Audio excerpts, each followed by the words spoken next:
ये कौन है? टुनटुनी चिड़िया, ये तू है ना? करमजली फिर से भागने की कोशिश कर रही है। रुक जरा, और तेरे पर ही काट दूंगी, फिर देखती हूँ कैसे उड़ती है यहाँ से। टुनटुनी चिड़िया जानती थी कि अनाथालय की केयर टेकर सुंदरी कौवी जो कह रही थी वो कर भी सकती थी, और ये टुनटुनी चिड़िया के पास आखिरी मौका था, इसलिए वो फौरन उठी और उड़ने लगी। गिरने की वजह से उसके पर में चोट लगी थी, लेकिन आराम से ज्यादा वहाँ से उड़ना जरूरी था टुनटुनी चिड़िया के लिए। ए टुनटुनी चिड़िया, रुक जा, नहीं तो मुझसे बुरा कोई नहीं होगा। तुमसे बुरा तो कोई है भी नहीं सुंदरी, मैं अब तुम्हारे हाथ नहीं आने वाली। और इस तरह टुनटुनी चिड़िया आजाद हो गई। उसके बाद टुनटुनी चिड़िया एक घने पेड़ की छांव में बैठ गई। तभी उसे कालू कौवे की याद आई और वो पुरानी यादों में खो गई। ए कौन है तू? मेरा नाम टुनटुनी है। मेरे माँ बाबा की तूफान में मौत हो गई। अच्छा, बहुत बुरा हुआ तेरे साथ। तुझे यहाँ खाने और पहनने को भी मिलेगा। ये सच है ना मालकिन? हाँ, ये सब मिलेगा, और उसके लिए तुझे काम भी करना पड़ेगा, समझी ना? हाँ मालकिन। ए कालू, ले जा इसे और समझा देना सारा काम। कालू कौवा एक पर से अपाहिज था। वो अनाथालय में पहले से ही था, इसलिए वहाँ के बारे में सब कुछ जानता था। टुनटुनी चिड़िया, तुम्हें यहाँ नहीं आना चाहिए था। ये जगह किसी नरक से कम नहीं है। ये क्या कह रहे हो भैया? ये तेरे और मेरे जैसे अनाथ पक्षियों को यहाँ रख लेते हैं और फिर उनसे जानवरों की तरह काम करवाते हैं, और काम न करो तो बहुत मारते भी हैं। ये देख मेरे पैर पर क्या हाल किया है इन सभी ने। अगर ये बात है तो मैं जा रही हूँ यहाँ से, अभी जा रही हूँ। नहीं, अभी नहीं, रात को कोशिश करना, मैं जब इशारा करूँ तब। कालू कौवा मदद करता है, लेकिन कई बार कोशिश करने के बाद भी टुनटुनी चिड़िया उस अनाथालय से भाग नहीं पाती। कभी बबली कबूतरी तो कभी सुंदरी उसे पकड़ ही लेती थी, फिर उसे बहुत बुरी तरह मारती थी। सुंदरी कौवी अनाथालय की आड़ में बच्चों से जी तोड़ मजदूरी करवा रही थी। एक दिन टुनटुनी चिड़िया पेड़ की डाल पर रो रही थी, क्योंकि उसे बहुत तेज भूख लगी थी और खाना भी किसी ने नहीं दिया। तभी कालू टुनटुनी चिड़िया से कहता है, मत रो टुनटुनी, तू मेरे चावल ले ले। तो फिर तुम क्या खाओगे भैया? तुम्हें भी तो भूख लगी होगी। नहीं, मुझे भूख नहीं है। वो मैंने ना रसोई में ये चावल पकाते हुए चुपचाप थोड़े से खा लिए थे। मेरा पेट भरा हुआ है, ले तू खा ले। टुनटुनी चिड़िया जानती थी कि कालू झूठ बोल रहा है, लेकिन फिर भी उसने टुनटुनी का दिल रखने के लिए उसके प्लेट से थोड़े से चावल ले लिए। टुनटुनी चिड़िया और कालू कौवा दोनों ही अनाथ थे, लेकिन यहाँ वो दोनों एक दूसरे का सहारा बन गए थे, और भाई बहन भी। टुनटुनी, अच्छा मौका है, सुंदरी सो रही है, जा अभी उड़ जा। भैया तुम भी चलो ना। नहीं टुनटुनी, मैं अभी नहीं जा सकता, क्योंकि मैं उड़ नहीं सकता। तू जा और सीधे पुलिस के पास जाना, फिर तू मुझे यहाँ से ले जाना, तब तक मैं तेरा इंतजार करूँगा। अचानक चिड़ियाओं की आवाज से टुनटुनी चिड़िया अपने ख्यालों से बाहर आ गई। कालू भैया, मैं जरूर वापस आऊंगी। सुबह हो चुकी थी। टुनटुनी चिड़िया सीधा पुलिस स्टेशन गई और वहां जाकर उसने सुंदरी के बारे में सब कुछ बता दिया। पुलिस इंस्पेक्टर कड़कनाथ ने फौरन एक्शन लिया और अपनी टीम के साथ उन्होंने बिना देर किए सुंदरी के अनाथालय पर छापा मार दिया। टुनटुनी चिड़िया भी उनके साथ ही थी। सारे पक्षी एक एक करके अनाथालय से बाहर आ गए, लेकिन कालू कौवा नहीं था। कालू भैया, कहाँ हो आप? अरे पिंकी रुक, कालू भैया कहाँ है? टुनटुनी दीदी, कल जब आप यहाँ से भाग गईं, तो सुंदरी बहुत गुस्सा हो गई। उसे पता चल गया था कि कालू भैया ने ही आपकी भागने में मदद की थी, इसलिए उसने कालू भैया को बहुत मारा, इतना मारा कि वो बेहोश हो गया। वो वहाँ रसोई में है। टुनटुनी चिड़िया रसोई में पहुँची। उठो भैया, मैं आ गई तुम्हें लेने। भैया चलो मेरे साथ, उठो ना भैया। अब कालू कभी नहीं उठेगा, ये हमेशा के लिए भगवान के पास जा चुका है।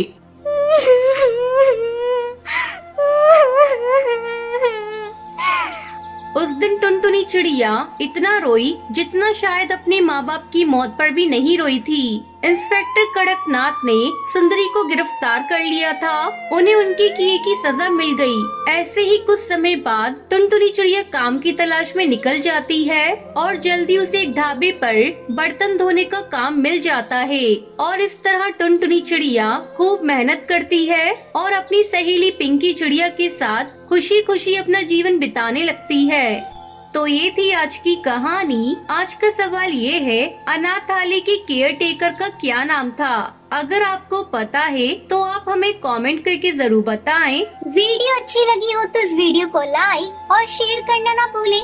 मथुरा के जंगल में सुंदरी कौवी अपनी बहू टुनटुनी चिड़िया और बेटे कालू कौवी के साथ रहती थी। सावन का महीना शुरू हो गया था। जंगल में चारों तरफ हरियाली ही हरियाली नजर आ रही थी। एक दिन सुबह सुबह सुंदरी कौवी अपने बेटे के साथ बैठी चाय पी रही थी। माँ, ये सुबह सुबह टुनटुनी कहाँ चली गई? दिखाई नहीं दे रही है। पता नहीं बेटा कहाँ गई है, मुझे बताकर नहीं गई। यहीं कहीं पड़ोस में गई होगी, अभी आ जाएगी। तू चाय पी, ठंडी हो जाएगी। दोनों माँ बेटे चाय पीने लगते हैं। तभी टुनटुनी चिड़िया हाथों में पूजा की थाल लिए घर के अंदर आती है।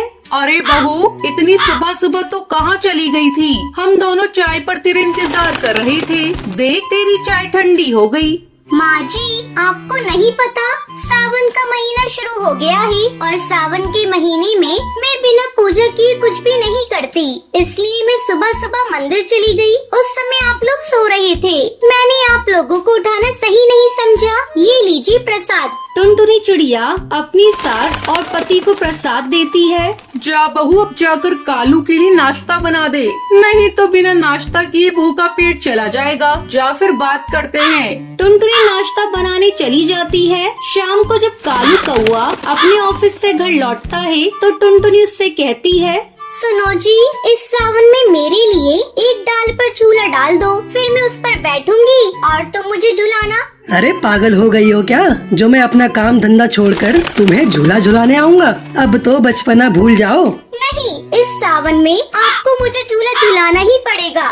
तुम ये सब क्या फालतू की बातें कर रही हो? तुम कोई छोटी बच्ची हो क्या जो मैं तुम्हें झूला झुलाऊंगा? क्यों मेरा मूड ऑफ कर रही हो सुबह सुबह? इतना कहकर कालू कौआ गुस्से में वहाँ से चला जाता है। इस तरह 2 दिन बीत जाते हैं। टुनटुनी चिड़िया अपना मुंह फुला लेती है। वो सारा काम करती लेकिन किसी से कोई बात नहीं करती।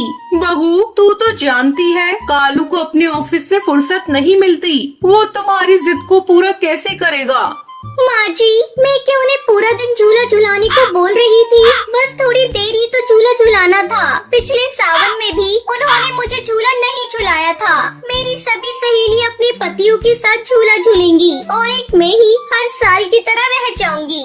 बहू, तुझे झूला ही झूलना है ना? तू ऐसा कर, पर्दे के पाइप में रस्सी बांधकर झूला लगा ले। शाम को जब कालू घर आएगा तो मैं उसे बोल दूंगी, वो तुझे झूला झुला दे।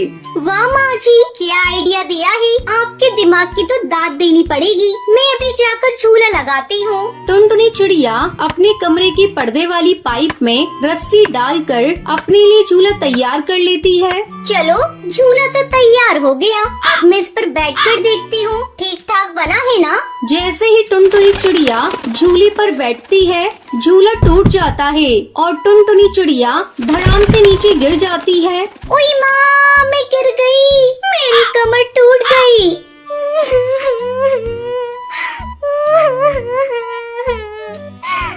टुनटुनी के रोने की आवाज सुनकर सुंदरी कौवी वहाँ आती है। अरे बहू, तू नीचे कैसे गिर गई और तू इतना चिल्ला क्यों रही है? ये देखिए माँ जी, मैंने पर्दे की पाइप में रस्सी बांधकर अपने लिए झूला तैयार किया था, लेकिन जैसे ही मैं उस पर बैठी ये झूला टूट गया और मैं धड़ाम से नीचे गिर गई। मेरी कमर में बहुत तेज चोट लगी है। तभी कालू भी ऑफिस से घर आ जाता है। सुंदरी उसे सारी बात बताती है। टुनटुनी, ऐसा भी कोई करता है? तुम जीती मैं हारा। तुम्हें रविवार को पार्क में झूला झुलाने ले चलूंगा, फिर तुम जितनी मर्जी उतना झूला झूलना।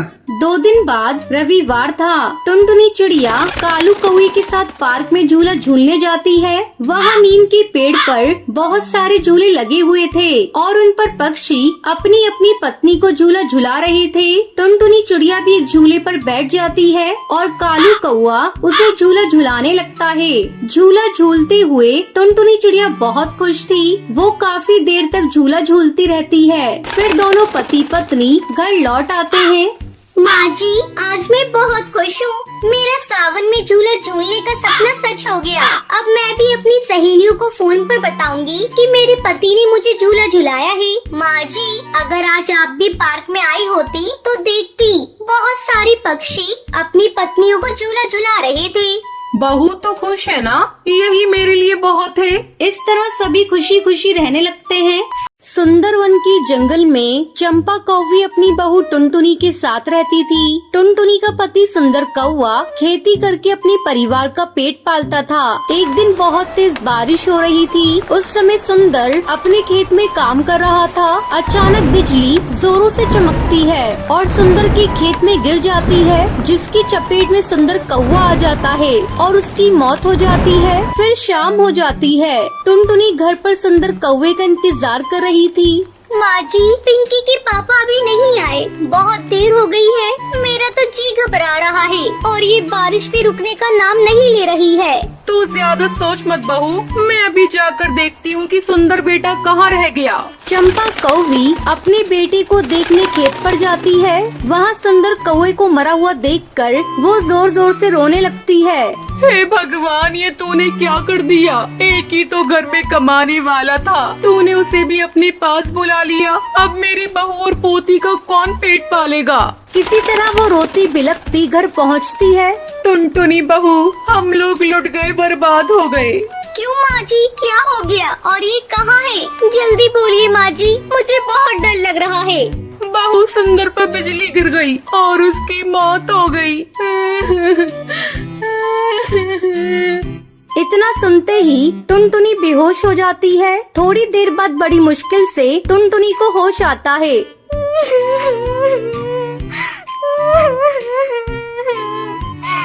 माँ जी, ये सब क्या हो गया? अब हमारा क्या होगा? एक वही तो थे हमारे घर में कमाने वाले। अब नन्ही सी बेटी का कौन ध्यान रखेगा? इस तरह कई दिन गुजर जाते हैं। टुनटुनी की हालत चंपा कौवी से देखी नहीं जा रही थी। वो टुनटुनी को समझाने लगती है। बेटा टुनटुनी, कितने दिनों तक सुंदर बेटा की याद में इस तरह रोती रहेगी? तूने कई दिनों से कुछ खाया भी नहीं है। जरा अपनी बेटिया को तो देख, तुझे दुखी देखकर ये भी दुखी है। ये तो खेलना कूदना भी भूल गई है और मैं भी बूढ़ी हो चुकी हूँ। अब तुम्हें ही अपनी बेटी के बारे में सोचना होगा। हाँ माँ जी, आप सही कह रही है। मैं कल ही जाकर कोई न कोई काम ढूंढने की कोशिश करूँगी। अगले दिन टुनटुनी काम की तलाश में दूसरे जंगल जाती है। वो देखती है कि एक खेत में कुछ पक्षी काम कर रहे हैं और पास में उस खेत का मालिक बाज एक कुर्सी पर बैठा हुआ है। टुनटुनी चिड़िया उसके पास जाती है। मालिक, क्या मुझे भी आपके खेत में काम मिलेगा? मैं एक दुखियारी चिड़िया हूँ। मेरे घर कोई और कमाने वाला नहीं है। ठीक है, तू भी लग जा काम पर। टुनटुनी चिड़िया खेत में काम करने लगती है, लेकिन उसका मन काम करने में नहीं लगता। ये देखकर खेत का मालिक उसके पास आता है। तुझे तो ढंग से काम करना नहीं आता, चली जा, यहाँ तेरे लिए कोई काम नहीं। दुखी मन से टुनटुनी घर लौट आती है। माँ जी, मेरी तो किस्मत ही फूटी है। मुझे एक जगह काम मिला था, लेकिन मैं उस काम को ठीक से नहीं कर पाई, जिसके कारण मालिक ने मुझे निकाल दिया। अब तो मुझे अपने परिवार को चलाने के लिए एक ही उपाय सोच रहा है। क्यों ना हम लोग अपने ही खेत में आलू उगाएं। आलू की खेती करने में मेहनत भी कम लगेगी और मुनाफा भी ज्यादा मिलेगा। आलू को बेचने की भी कोई समस्या नहीं है। हम उसे शहर में ले जाकर अच्छी कीमत पर बेच दिया करेंगे। ये बात तो तूने बहुत अच्छी कही बहू। कल ही हम दोनों चलकर आलू की फसल लगाएंगे। ऐसा सोचकर दोनों सास बहू अगली सुबह अपनी खेत की सफाई करती हैं और आलू की फसल लगाती हैं। कुछ ही दिनों में उनके आलू की फसल तैयार हो जाती है। बहू, जल्दी ही हम लोग अपनी फसल को शहर ले जाकर बेच देंगे। 2 दिन बाद टुनटुनी और उसकी सास अपनी फसल को शहर ले जाती हैं और उसे अच्छी कीमत पर बेच देती हैं। सेठ जी, ये ऑर्गेनिक आलू है। इसमें कोई केमिकल का प्रयोग नहीं हुआ है। ऑर्गेनिक आलू लाओ लाओ, मुंह मांगी कीमत ले जाओ। नोटों की गड्डी देखकर दोनों बहुत खुश होती हैं, फिर खुशी खुशी अपने घर लौटती हैं। बेटा ये ले, मैं तेरे लिए शहर से गुब्बारे लेकर आई हूँ। गुब्बारे देखकर पिंकी खुश हो जाती है और उससे खेलने लगती है। देखा बहू, तुझे खुश देखकर आज पिंकी भी खुश है। अब तो इसके साथ बैठकर खेल, मैं सबके लिए भोजन बनाती हूँ। चंपा भोजन बनाने चली जाती है। इस तरह पूरा परिवार हंसी खुशी के साथ रहने लगता है।